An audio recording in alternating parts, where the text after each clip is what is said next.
The Great Gatsby by F. Scott Fitzgerald, Chapter 7. It was when curiosity about Gatsby was at its highest that the lights in his house failed to go on one Saturday night, and as obscurely as it had begun, his career as Chalmacchio was over. Only gradually did I become aware that the automobiles which turned expectantly into his drive stayed for just a minute and then drove sulkily away. Wondering if he were sick, I went over to find out. An unfamiliar butler, with a villainous face, squinted at me suspiciously from the door. "Is Mr. Gatsby sick?" "Nope." After a pause, he added, "Sir," in a dilatory, grudging way. I hadn't seen him around, and I was rather worried. "Tell him Mr. Carroway came over." "Who?" he demanded rudely. "Carroway." "Carroway. All right, I'll tell him." Abruptly, he slammed the door. My Finn informed me that Gatsby had dismissed every servant in his house a week ago, and replaced them with half a dozen others, who never went into West Egg Village to be bribed by the tradesmen, but ordered moderate supplies over the telephone. The grocery boy reported that the kitchen looked like a pigsty, and the general opinion in the village was that the new people weren't servants at all. Next day, Gatsby called me on the phone. "Going away?" I inquired. "No, old sport. I hear you fired all your servants." I wanted somebody who wouldn't gossip. Daisy comes over quite often, in the afternoons. So the whole caravanserai had fallen in like a card house at the disapproval in her eyes. "There's some people Wolfsheim wanted to do something for. They're all brothers and sisters. They used to run a small hotel." "I see." He was calling up at Daisy's request. Would I come to lunch at her house tomorrow? Miss Baker would be there. Half an hour later, Daisy herself telephoned and seemed relieved to find that I was coming. Something was up. And yet I couldn't believe that they would choose this occasion for a scene, especially for the rather harrowing scene that Gatsby had outlined in the garden. The next day I was broiling, almost the last, certainly the warmest of the summer. As my train emerged from the tunnel into sunlight, only the hot whistles of the National Biscuit Company broke the simmering hush at noon. The straw seats of the car hovered on the edge of combustion. The woman next to me perspired delicately for a while into her white shirtwaist, and then, as her newspaper dampened under her fingers, lapsed despairingly into deep heat with a desolate cry. Her pocketbook slapped on the floor. "Oh my!" she gasped.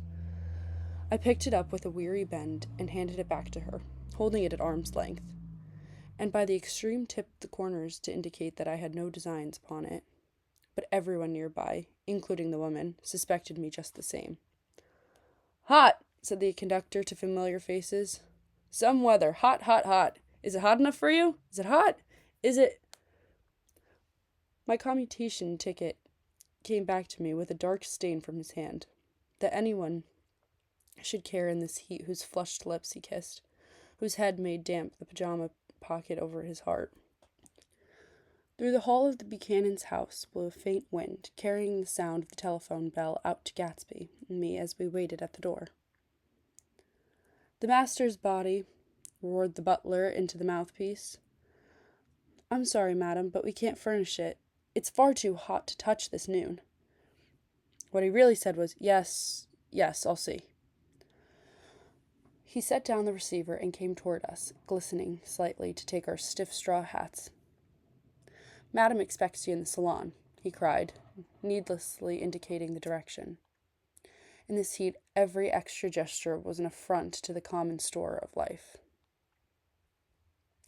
The room, shadowed well with awnings, was dark and cool. Daisy and Jordan lay upon an enormous couch, like silver idols, weighing down their own white dresses against the singing breeze of the fans. "We can't move," they said together. Jordan's fingers, powdered white over their tan, rested for a moment in mine. "And Mr. Thomas Buchanan, the athlete?" I inquired. Simultaneously I heard his voice, gruff, muffled, husky, at the hall telephone. Gatsby stood in the center of the crimson carpet and gazed around with fascinated eyes. Daisy watched him and laughed, her sweet, excited laugh. A tiny gust of powder rose from her bosom into the air. "The rumor is," whispered Jordan, "that that's Tom's girl on the telephone." We were silent. The voice in the hall rose high with annoyance. "Very well, then, I won't sell you the car at all. I'm under no obligations to you at all. And as for you bothering me about it at lunchtime, I won't stand that at all." "Holding down the receiver," said Daisy cynically. "No, he's not," I assured her. "It's a bona fide deal. I happen to know about it." Tom flung open the door, blocked out its space for a moment with his thick body, and hurried into the room. "Mr. Gatsby!" He put out his broad, flat hand with well-concealed dislike. "I'm glad to see you, sir. Nick." "Make us a cold drink," cried Daisy. As he left the room again, she got up and went over to Gatsby and pulled his face down, kissing him on the mouth. "You know I love you," she murmured. "You forget there's a lady present," said Jordan. Daisy looked around doubtfully. "You kiss Nick, too." "What a low, vulgar girl." "I don't care," cried Daisy, and began to clog on the brick fireplace. Then she remembered the heat and sat down guiltily on the couch just as a freshly laundered nurse leading a little girl came into the room. "Blessed, precious," she crooned, holding out her arms. "Come to your own mother that loves you." The child, relinquished by the nurse, rushed across the room and rooted shyly into her mother's dress. "The blessed, precious. Did mother get powder on your old yellowy hair? Stand up now and say, 'Howdy-do.'" Gatsby and I, in turn, leaned down and took the small, reluctant hand. Afterward, he kept looking at the child with surprise. I don't think he had ever really believed in its existence before. "I got dressed before luncheon," said the child, turning eagerly to Daisy. "That's because your mother wanted to show you off." Her face bent into the single wrinkle of the small white neck. "You dream, you absolute little dream." "Yes," admitted the child calmly. "Aunt Jordan's got a white dress, too." "How do you like mother's friends?" Daisy turned her around so that she faced Gatsby. "Do you think they're pretty? Where's Daddy?" "She doesn't look like her father," explained Daisy. "She looks like me. She's got my hair and my shape of face." Daisy sat back down upon the couch. The nurse took a step forward and held out her hand. "Come, Pammy. Goodbye, sweetheart." With a reluctant backward glance, the well-disciplined child held to her nurse's hand and was pulled out the door just as Tom came back, preceding 4 gin rickeys that clinked full of ice. Gatsby took up his drink. "They certainly look cool," he said, with visible tension. We drank in long, greedy swallows. "I read somewhere that the sun's getting hotter every year," said Tom genially. "It seems that pretty soon the Earth's going to fall into the sun. Or, wait a minute. It's just the opposite. The sun's getting colder every year." "Come outside," he suggested to Gatsby. "I'd like you to have a look at the place." I went with them out to the veranda. On the green sound, stagnant in the heat, one small sail crawled slowly toward the fresher sea. Gatsby's eyes followed it momentarily. He raised his hand and pointed across the bay. "I'm right across from you." "So you are." Our eyes lifted over the rose beds and the hot lawn and the weedy refuse of the dog days along shore. Slowly the white wings of the boat moved against the blue, cool limit of the sky. Ahead lay the scalloped ocean and the abounding, blessed isles. "There's sport for you," said Tom, nodding. "I'd like to be out there with him for about an hour." We had luncheon in the dining room, darkened, too, against the heat, and drank down nervous gaiety with the cold ale. "What'll we do with ourselves this afternoon?" cried Daisy. "And the day after that, and the next 30 years. "Don't be morbid," Jordan said. "Life starts all over again when it gets crisp in the fall." But it's so hot, insisted Daisy, on the verge of tears. And everything's so confused. Let's all go to town. Her voice struggled on through the heat, beating against it, molding its senselessness into forms. I've heard of making a garage out of a stable, Tom was saying to Gatsby, but I'm the first man who ever made a stable out of a garage. Who wants to go to town? Demanded Daisy insistently. Gatsby's eyes floated toward her. Ah, she cried. You look so cool. Their eyes met, and they stared together at each other alone in space. With an effort, she glanced down at the table. You always look so cool, she repeated. She had told him that she loved him, and Tom Buchanan saw. He was astounded. His mouth opened a little, and he looked at Gatsby, and then back at Daisy, as if he had just recognized her as someone he knew a long time ago. You resemble the advertisement of the man, she went on innocently. You know, the advertisement of the man. All right, broke in Tom quickly. I'm perfectly willing to go to town. Come on, we're all going to town. He got up, his eyes still flashing between Gatsby and his wife. No one moved. Come on, his temper cracked a little. What's the matter anyhow? If we're going to town, let's start. His hand, trembling with his effort at self-control, bore to his lips the last of his glass of ale. Daisy's voice got us to our feet, and out on the blazing gravel drive. Are we just going to go? She objected. Like this? Aren't we going to let anyone smoke a cigarette first? Everybody smoked all through lunch. Oh, let's have fun, she begged him. It's too hot to fuss. He didn't answer. Have it your way, she said. Come on, Jordan. They went upstairs to get ready while we three men stood there shuffling the hot pebbles with our feet. A silver curve of the moon hovered already in the western sky. Gatsby started to speak, changed his mind, but not before Tom wheeled and faced him expectantly. Have you got your stables here? Asked Gatsby with an effort. About a quarter mile down the road. Oh. A pause. I don't see the idea of going to town, broke out Tom savagely. Women get these notions in their heads. Shall we take anything to drink? Called Daisy from an upper window. I'll get some whiskey, answered Tom. He went inside. Gatsby turned to me rigidly. I can't say anything in his house, old sport. She's got an indiscreet voice, I remarked. It's full of... I hesitated. Her voice is full of money, he said suddenly. That was it. I'd never understood before. It was full of money. That was the inexhaustible charm that rose and fell in it, the jingle of it, the cymbals' song of it.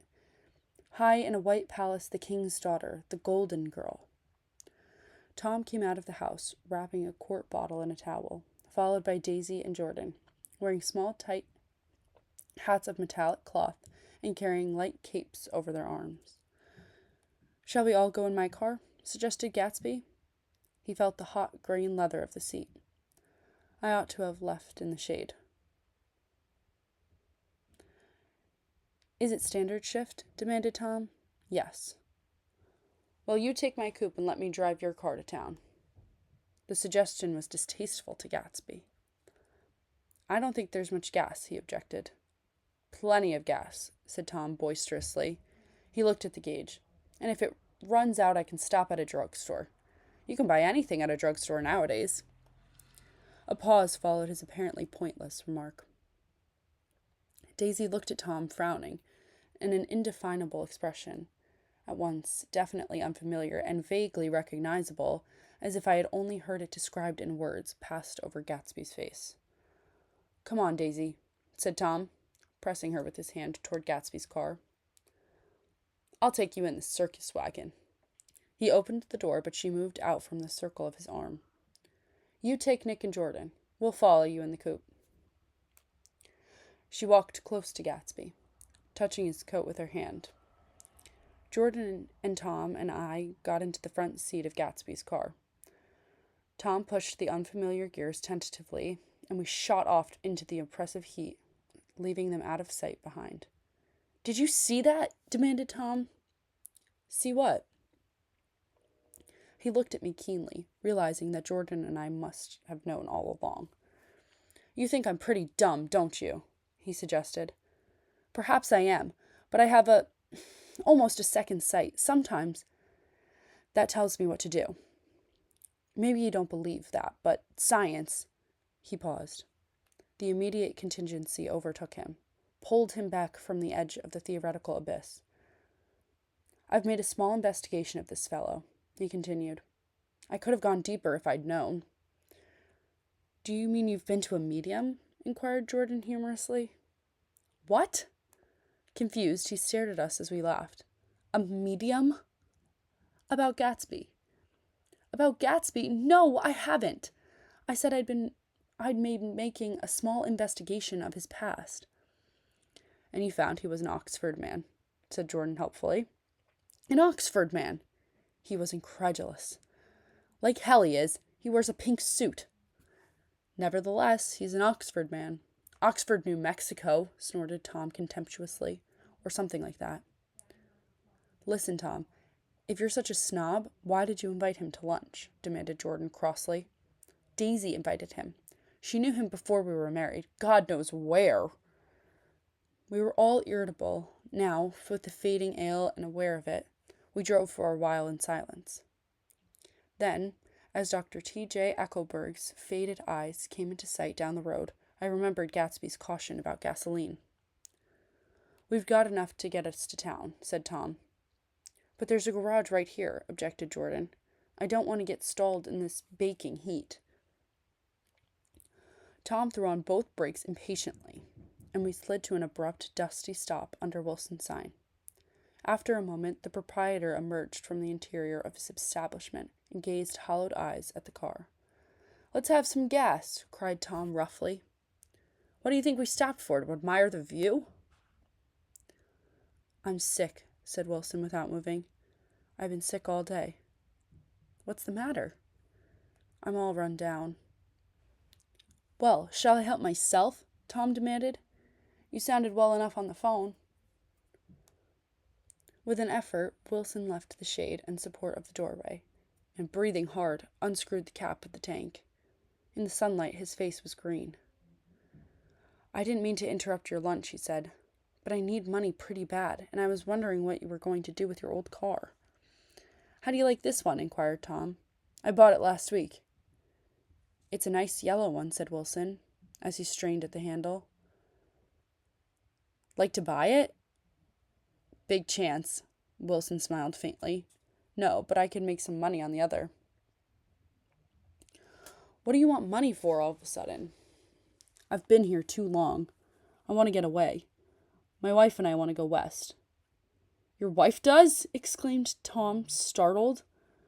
"She's been talking about it for 10 years. He rested for a moment against the pump, shading his eyes. "Now she's going whether she wants to or not. I'm going to get her away." The coupe flashed by us, with a flurry of dust and the flash of a waving hand.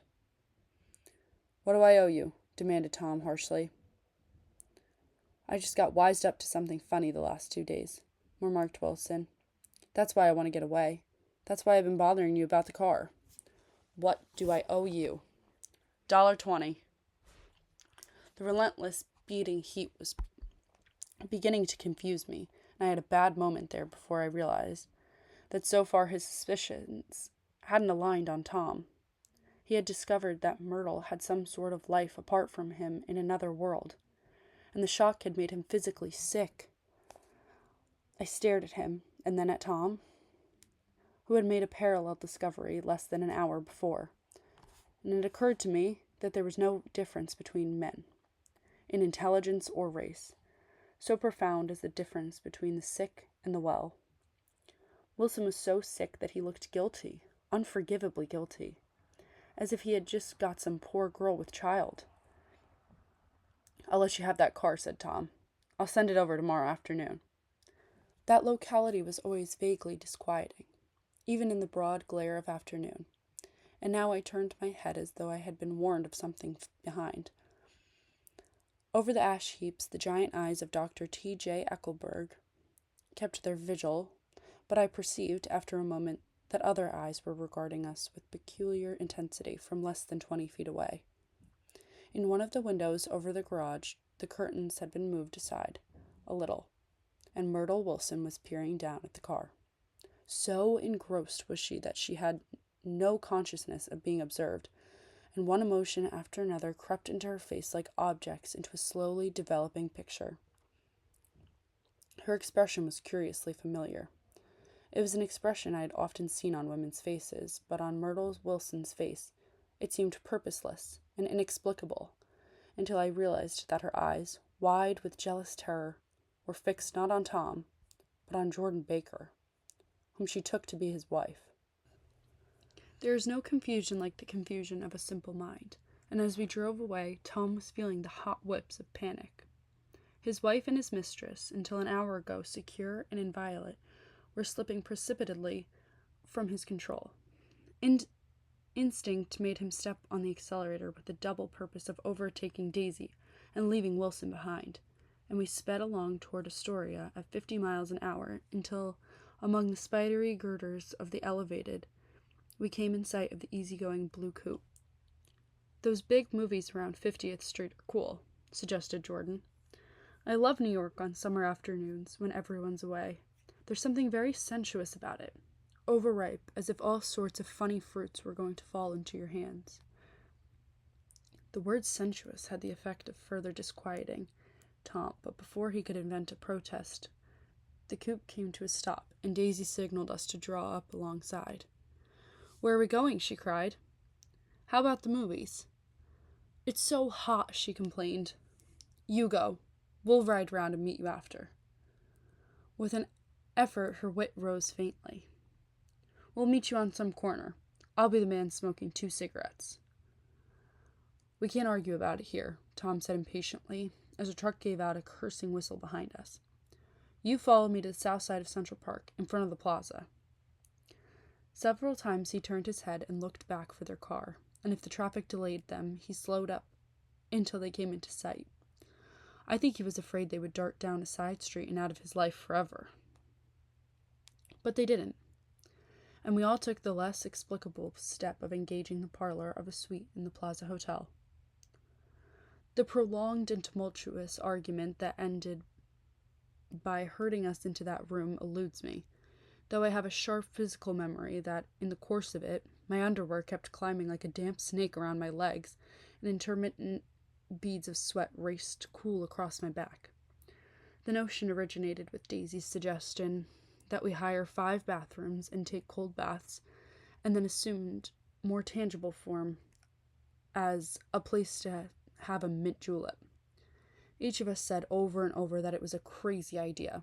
We all talked at once to a baffled clerk, and thought, or pretended to think, that we were being very funny.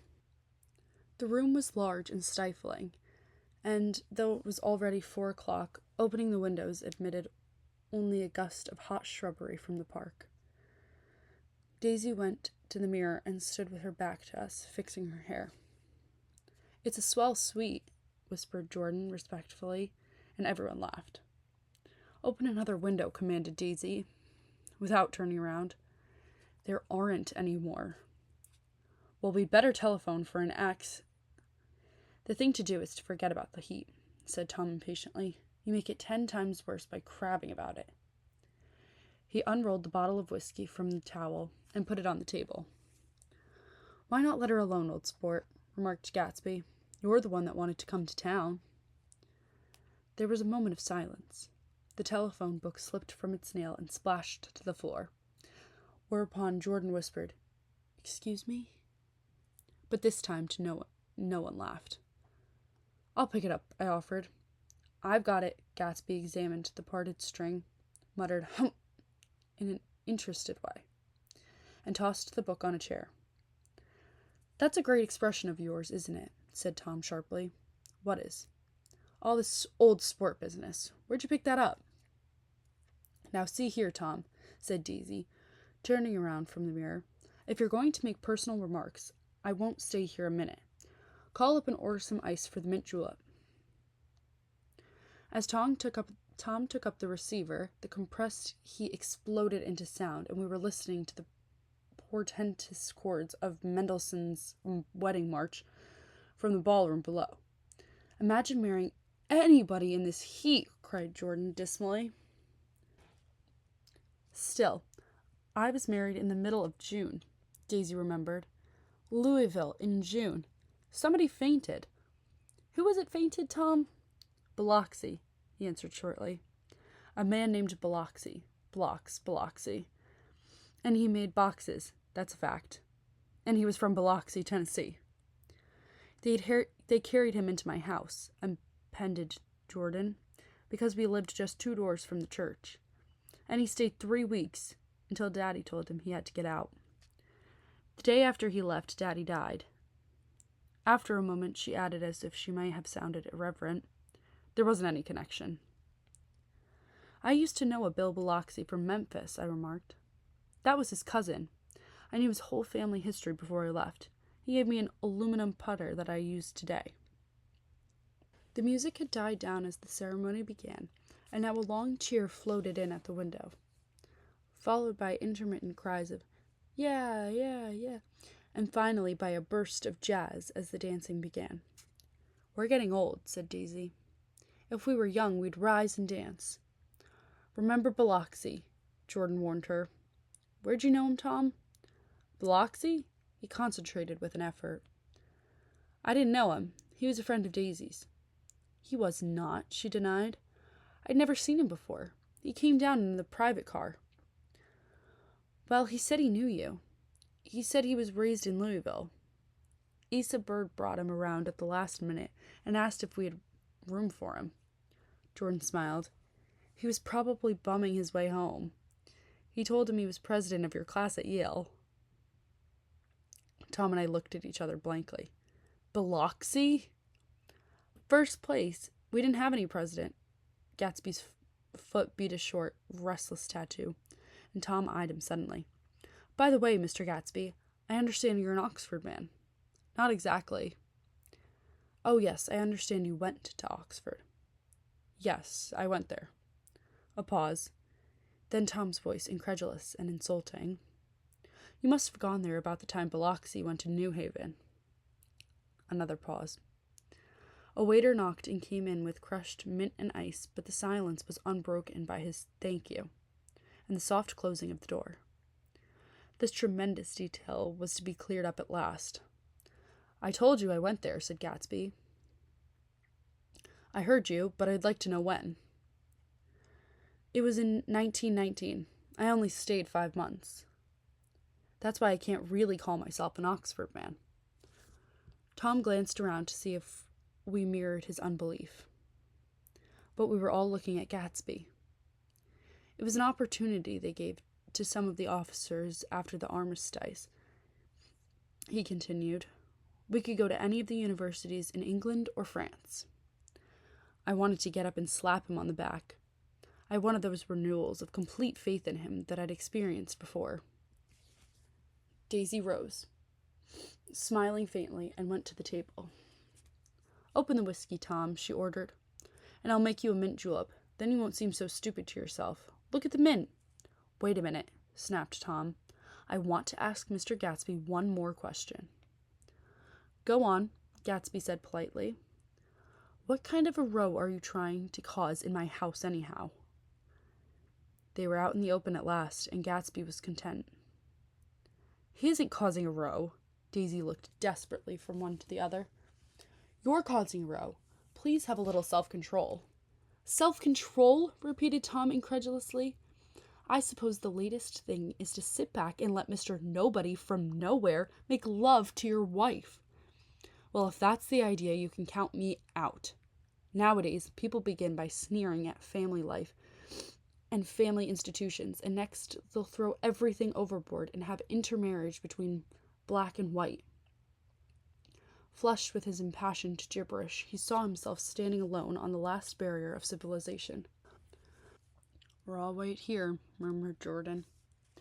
I know I'm not very popular. I don't give big parties. I suppose you've got to make your house into a pigsty in order to have any friends. In the modern world. Angry as we all were, I was tempted to laugh whenever he opened his mouth. The transition from libertine to prig was so complete. "I've got something to tell you, old sport," began Gatsby. But Daisy guessed at his intention. "Please don't," she interrupted helplessly. "Please, let's all go home. Why don't we all go home?" "That's a good idea." I got up. "Come on, Tom. Nobody wants a drink." "I want to know what Mr. Gatsby has to tell me." "Your wife doesn't love you," said Gatsby. "She's never loved you. She loves me." "You must be crazy," exclaimed Tom automatically. Gatsby sprang to his feet, vivid with excitement. "She never loved you, do you hear?" he cried. "She only married you because I was poor and she was tired of waiting for me. It was a terrible mistake, but in her heart she never loved anyone except me." At this point, Jordan and I tried to go, but Tom and Gatsby insisted with competitive firmness that we remain, as though neither of them had anything to conceal, and it would be a privilege to partake vicariously of their emotions. "Sit down, Daisy." Tom's voice groped unsuccessfully for the paternal no. "What's been going on? I want to hear all about it." "I told you what's been going on," said Gatsby. "Going on for 5 years, and you didn't know." Tom turned to Daisy sharply. "You've been seeing this fellow for 5 years?" "Not seeing," said Gatsby. "No, we couldn't meet. But both of us loved each other all that time, old sport. And you didn't know. I used to laugh sometimes, but there was no laughing in his eyes. To think that you didn't know." "Oh, that's all." Tom tapped his thick fingers together like a clergyman and leaned back in his chair. "You're crazy," he exploded. "I can't speak about what happened 5 years ago because I didn't know Daisy then, and I'll be damned if I see how you got within a mile of her unless you brought the groceries to the back door. But all the rest of that's a goddamn lie. Daisy loved me when she married me, and she loves me now." "No," said Gatsby, shaking his head. "She does, though. The trouble is that sometimes she gets foolish ideas in her head, and she doesn't know what she's doing." He nodded sagely. "And what's more, I love Daisy too. Once in a while I go off on a spree and make a fool of myself, but I always come back, and in my heart I love her all the time." "You're revolting," said Daisy. She turned to me, and her voice, dropping an octave lower, filled the room with thrilling scorn. "Do you know why we left Chicago? I'm surprised that they didn't treat you to the story of that little spree." Gatsby walked over and stood beside her. "Daisy, that's all over now," he said earnestly. "It doesn't matter anymore. Just tell him the truth, that you never loved him, and it's all wiped out forever." She looked at him blindly. "Why, how could I ever love him? Possibly." "You never loved him." She hesitated.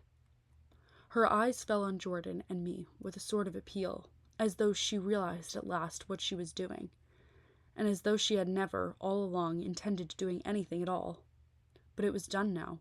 It was too late. "I never loved him," she said, with perceptible reluctance. "Not at Capulani?" demanded Tom suddenly. "No." From the ballroom beneath, muffled and suffocating chords were drifting up on hot waves of air. "Not that day I carried you down from the punch bowl to keep your shoes dry?" There was a husky tenderness in his tone. "Daisy?" "Please don't." Her voice was cold, but the rancor was gone from it. She looked at Gatsby. "There, Jay," she said. But her hand, as she tried to light a cigarette, was trembling. Suddenly she threw the cigarette and the burning match on the carpet. "Oh, you want too much," she cried to Gatsby. "I love you now. Isn't that enough? I can't help what's past." She began to sob helplessly. "I did love him once, but I loved you too." Gatsby's eyes opened and closed. "You loved me too?" he repeated. "Even that's a lie," said Tom savagely. "She didn't know you were alive. Why, there's things between Daisy and me that you'll never know. Things that neither of us can never forget." The words seemed to bite physically into Gatsby. I want to speak to Daisy alone, he insisted. She's all excited now. Even alone, I can't say I never loved Tom, she admitted in a pitiful voice. It wouldn't be true. Of course it wouldn't, agreed Tom. She turned to her husband. As if it mattered to you, she said. Of course it matters. I'm going to take better care of you from now on. You don't understand, said Gatsby, with a touch of panic. You're not going to take care of her anymore. I'm not? Tom opened his eyes wide and laughed. He could afford to control himself now. Why's that? Daisy's leaving you. Nonsense. I am, though, she said with a visible effort. She's not leaving me. Tom's words suddenly leaned down over Gatsby. Certainly not for a common swindler who'd have to steal the ring he put on her finger. I won't stand this, cried Daisy. Oh, please, let's get out. Who are you, anyhow? Broke out Tom. You're one of that bunch that hangs around with Meyer Wolfsheim. That much I happen to know. I've made a little investigation into your affairs, and I'll carry it further tomorrow. You can suit yourself about that, old sport, said Gatsby steadily. I found out what your drug stores were. He turned to us and spoke rapidly. He and this Wolfsheim bought up a lot of side street drugstores here and in Chicago and sold grain alcohol over the counter. That's one of his little stunts. I picked him for a bootlegger the first time I saw him, and I wasn't far wrong. What about it? Said Gatsby politely. I guess your friend Walter Chase wasn't too proud to come in on it. And you left him in the lurch, didn't you? You let him go to jail for a month over in New Jersey. God, you ought to hear Walter on the subject of you. He came to us dead broke. He was very glad to pick up some money, old sport. Don't you call me old sport, cried Tom. Gatsby said nothing. Walter could have you up on the betting laws too, but Wolfsheim scared him into shutting his mouth. That unfamiliar yet recognizable look was back again in Gatsby's face. That drugstore business was just small change, continued Tom slowly. But you've got something on now that Walter's afraid to tell me about. I glanced at Daisy, who was staring terrified between Gatsby and her husband, and at Jordan, who had begun to balance an invisible but absorbing object on the tip of her chin. Then I turned back to Gatsby, and was startled at his expression. He looked, and this is said in all contempt for the babbled slander of his garden, as if he had killed a man. For a moment, the set of his face could be described in just that fantastic way. It passed, and he began to talk excitedly to Daisy, denying everything, defending his name against accusations that had not been made. But with every word she was drawing further and further into herself. So he gave up, and only the dead dream fought on as the afternoon slipped away, trying to touch what was no longer tangible, struggling unhappily, undespairingly toward that lost voice across the room. The voice begged again to go. Please, Tom, I can't stand this anymore. Her frightened eyes told that whatever intentions, whatever courage she had, were definitely gone. You two start on home, Daisy, said Tom, in Mr. Gatsby's car. She looked at Tom, alarmed now, but he insisted with magnanimous scorn. Go on. He won't annoy you. I think he realizes that his presumptuous little flirtation is over. They were gone, without a word, snapped out, made accidental, isolated like ghosts, even from our pity. After a moment, Tom got up and began wrapping the unopened bottle of whiskey in the towel. Want any of this stuff? Jordan? Nick? I didn't answer. Nick? He asked again. What? Want any? No, I just remembered that today's my birthday. I was 30. Before me stretched the pretentious, menacing road of a new decade. It was 7 o'clock when we got into the coupe with him and started for Long Island. Tom talked incessantly, exulting and laughing, but his voice was as remote from Jordan and me as the foreign clamor on the sidewalk or the tumult of the elevated overhead. Human sympathy has its limits, and we were content to let all their tragic arguments fade with the city lights behind. 30. The promise of a decade of loneliness, a thinning list of single men to know, a thinning briefcase of enthusiasm, thinning hair. But there was Jordan beside me, who, unlike Daisy, was too wise ever to carry well-forgotten dreams from age to age. As we passed over the dark bridge, her wan face fell lazily against my coat's shoulder, and the formidable stroke of 30 died away with the reassuring pressure of her hand. So we drove on toward death through the cooling twilight. The young Greek, Michaelis, who ran the coffee joint beside the ash heaps, was the principal witness at the inquest. He had slept through the heat until after 5, when he strolled over to the garage and found George Wilson sick in his office. Really sick. Pale as his own pale hair and shaking all over. Michaelis advised him to go to bed, but Wilson refused, saying that he'd miss a lot of business if he did. While his neighbor was trying to persuade him, a violent racket broke out overhead. "I've got my wife locked in here," explained Wilson calmly. "She's going to stay there till the day after tomorrow, and then we're going to move away." Michaelis was astonished. They had been neighbors for 4 years, and Wilson had never seemed faintly capable of such a statement. Generally, he was one of these worn-out men. When he wasn't working, he sat on a chair in the doorway and stared at the people and the cars that passed along the road. When anyone spoke to him, he invariably laughed in an agreeable, colorless way. He was his wife's man, and not his own. So naturally, Michaelis tried to find out what had happened, but Wilson wouldn't say a word. Instead, he began to throw curious, suspicious glances at his visitor, and ask him what he'd been doing at certain times on certain days. Just as the latter was getting uneasy, some workmen came past the door bound for his restaurant, and Michaelis took the opportunity to get away, intending to come back later, but he didn't. He supposed he forgot to, that's all. When he came outside again, a little after 7, he was reminded of the conversation because he heard Mrs. Wilson's voice, loud and scolding, downstairs in the garage. "Beat me!" he heard her cry. "Throw me down and beat me, you dirty little coward!" A moment later, she rushed out into the dusk, waving her hands and shouting. Before he could move from his door, the business was over.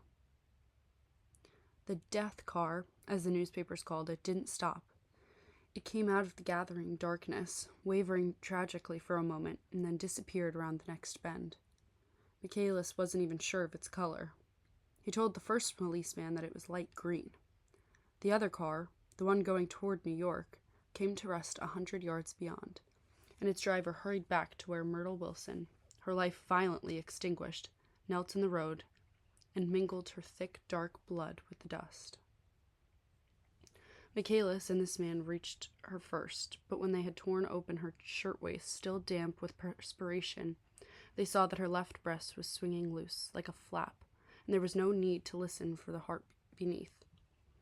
The mouth was wide open and ripped at the corners, as though she had choked a little in giving up the tremendous vitality she had stored so long.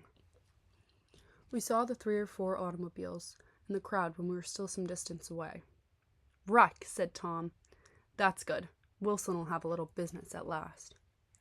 He slowed down, but still without any intention of stopping, until, as we came nearer, the hushed, intent faces of the people at the garage door made him automatically put on the brakes. "We'll take a look," he said doubtfully. "Just a look." I became aware now of a hollow, wailing sound which issued incessantly from the garage. A sound which, as we got out of the coupe and walked toward the door, resolved itself into the words, "Oh my God," uttered over and over in a gasping moan. "There's some bad trouble here," said Tom excitedly. He reached up on tiptoes and peered over a circle of heads into the garage, which was lit only by a yellow light in a swinging wire basket overhead. Then he made a harsh sound in his throat, and with a violent thrusting movement of his powerful arms, pushed his way through. The circle closed up again with a running murmur of expostulation. It was a minute before I could see anything at all. Then new arrivals disarranged the line, and Jordan and I were pushed suddenly inside. Myrtle Wilson's body wrapped in a blanket, and then in another blanket, as though she suffered from a chill in the hot night, lay on a work table by the wall, and Tom, with his back to us, was bending over it, motionless. Next to him stood a motorcycle policeman, taking down names, with much sweat and correction, in a little book. At first I couldn't find the source of the high, groaning words that echoed clamorously through the bare garage. Then I saw Wilson, standing on the raised threshold of his office, swaying back and forth and holding to the doorposts with both hands. Some man was talking to him in a low voice and attempting from time to time to lay a hand on his shoulder, but Wilson neither heard nor saw.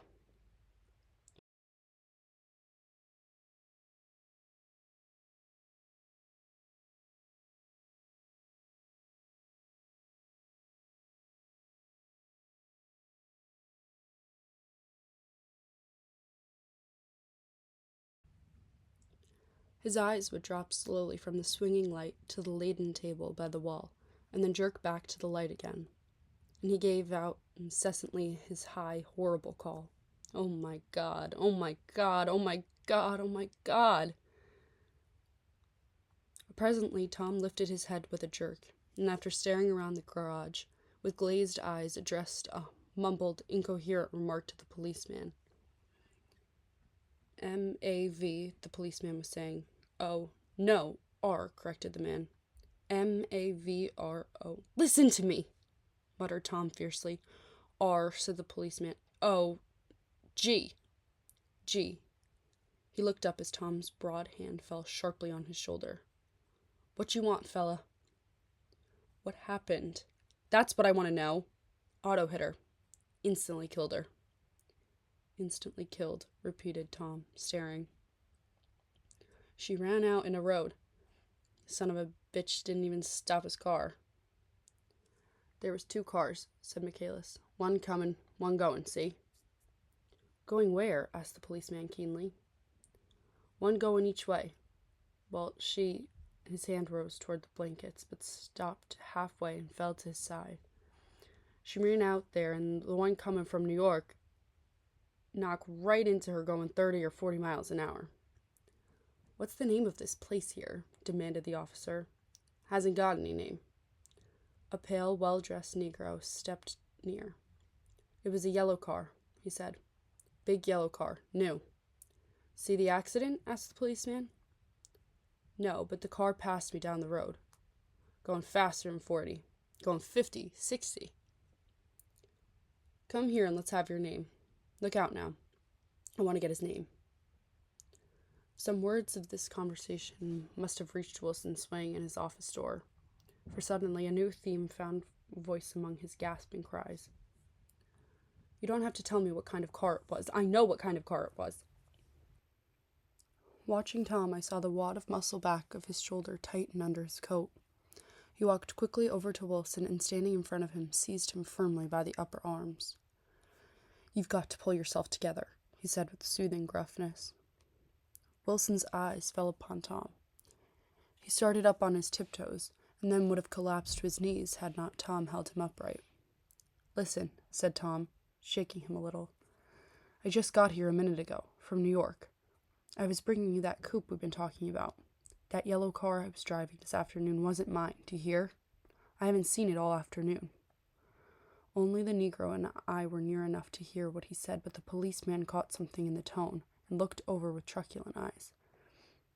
"What's all that?" he demanded. "I'm a friend of his." Tom turned his head, but kept his hands firm on Wilson's body. "He says he knows the car that did it. It was a yellow car." Some dim impulse moved the policeman to look suspiciously at Tom. "And what color's your car?" "It's a blue car, a coupe." "We've come straight from New York," I said. Someone who'd been driving a little behind us confirmed this, and the policeman turned away. "Now, if you'll let me have that name again, correct." Picking up Wilson like a doll, Tom carried him into the office, set him down in a chair, and came back. "If somebody'll come here and sit with him," he snapped authoritatively. He watched while the two men standing closest glanced at each other and went unwillingly into the room. Then Tom shut the door on them and came down the single step, his eyes avoiding the table. As he passed close to me, he whispered, "Let's get out." Self-consciously, with his authoritative arms breaking the way, we pushed through the still-gathering crowd, passing a hurried doctor, case in hand, who had been sent for in wild hope half an hour ago. Tom drove slowly until we were beyond the bend. Then his foot came down hard, and the coupe raced along through the night. In a little while I heard a low, husky sob, and saw that the tears were overflowing down his face. "The goddamn coward," he whimpered. "He didn't even stop his car." The Buchanan's house floated suddenly toward us through the dark, rustling trees. Tom stopped beside the porch and looked up at the second floor, where two windows bloomed with light among the vines. "Daisy's home," he said. As we got out of the car, he glanced at me and frowned slightly. "I ought to have dropped you in West Egg, Nick. There's nothing we can do tonight." A change had come over him, and he spoke gravelly and with decision. As we walked across the moonlight gravel to the porch, he disposed of the situation in a few brisk phrases. "I'll telephone for a taxi to take you home, and while you're waiting, you and Jordan better go in the kitchen and have them get you some supper, if you want any." He opened the door. "Come in." "No, thanks, but I'd be glad if you'd order me the taxi. I'll wait outside." Jordan put her hand on my arm. "Won't you come in, Nick?" "No, thanks." I was feeling a little sick, and I wanted to be alone, but Jordan lingered for a moment more. "It's only 9:30, she said. I'd be damned if I'd go in. I'd had enough of all of them for one day, and suddenly that included Jordan, too. She must have seen something of this in my expression, for she turned abruptly away and ran up the porch steps into the house. I sat down for a few minutes with my head in my hands, until I heard the phone taken up inside and the butler's voice calling a taxi. Then I walked slowly down the driveway from the house, intending to wait by the gate. I hadn't gone 20 yards when I heard my name, and Gatsby stepped from between two bushes into the path. I must have felt pretty weird by this time, because I could think of nothing except the luminosity of his pink suit under the moon. "What are you doing?" I inquired. "Just standing here, old sport." Somehow that seemed a despicable occupation. For all I knew, he was going to rob the house in a moment. I wouldn't have been surprised to see sinister faces, the faces of Wolfsheim's people, behind him in the dark shrubbery. "Did you see any trouble on the road?" he asked after a minute. "Yes." He hesitated. "Was she killed?" "Yes." "I thought so. I told Daisy I thought so. It's better the shock should all come at once. She stood it pretty well." He spoke as if Daisy's reaction was the only thing that mattered. "I got to West Egg by a side road," he went on, "and left the car in my garage. I don't think anybody saw us, but of course I can't be sure." I disliked him so much by this time that I didn't find it necessary to tell him he was wrong. "Who was the woman?" he inquired. "Her name was Wilson. Her husband owns the garage. How the devil did it happen?" "Well, I tried to swing the wheel," he broke off, and suddenly I guessed at the truth. "Was Daisy driving?" "Yes," he said after a moment. "But of course I'll say I was. You see, when we left New York, she was very nervous, and she thought it would steady her to drive. And this woman rushed out at us just as we were passing a car coming the other way. It all happened in a minute, but it seemed to me that she wanted to speak to us, thought we were somebody she knew. Well, first Daisy turned away from the woman, toward the car, and then she lost her nerve and turned back. The second my hand reached the wheel, I felt the shock. It must have killed her instantly. It ripped her open. Don't tell me, old sport," he winced. "Anyhow, Daisy stepped on it. I tried to make her stop, but she couldn't, so I pulled on the emergency brake. Then she fell over into my lap, and I drove on." "She'll be all right tomorrow," he said presently. "I'm just going to wait here and see if he tries to bother her about that unpleasantness this afternoon. She's locked herself into her room, and if he tries any brutality, she's going to turn the light on and on again. He won't touch her, I said. He's not thinking about her. I don't trust him, old sport. How long are you going to wait? All night, if necessary. Anyhow, till they all go to bed. A new point of view occurred to me. Suppose Tom found out that Daisy had been driving. He might think he saw a connection in it. He might think anything. I looked at the house. There were 2 or 3 bright windows downstairs, and the pink glow from Daisy's room on the 2nd floor. You wait here, I said. I'll see if there's any sign of a commotion. I walked back along the border of the lawn, traversed the gravel softly, and tiptoed up the veranda steps. The drawing-room curtains were open, and I saw that the room was empty. Crossing the porch where we had dined that June night 3 months ago before I came to a small rectangle of light which I guessed was the pantry window. The blind was drawn, but I found a rift at the sill. Daisy and Tom were sitting opposite each other at the kitchen table, with a plate of cold fried chicken between them and 2 bottles of ale. He was talking intently across the table at her, and in his earnestness his hand had fallen upon and covered her own. Once in a while she looked up at him and nodded in agreement. They weren't happy, and neither of them had touched the chicken or the ale, and yet they weren't unhappy either. There was an unmistakable air of natural intimacy about the picture, and anybody would have said that they were conspiring together. As I tiptoed from the porch, I heard my taxi feeling its way along the dark road toward the house. Gatsby was waiting where I had left him in the drive.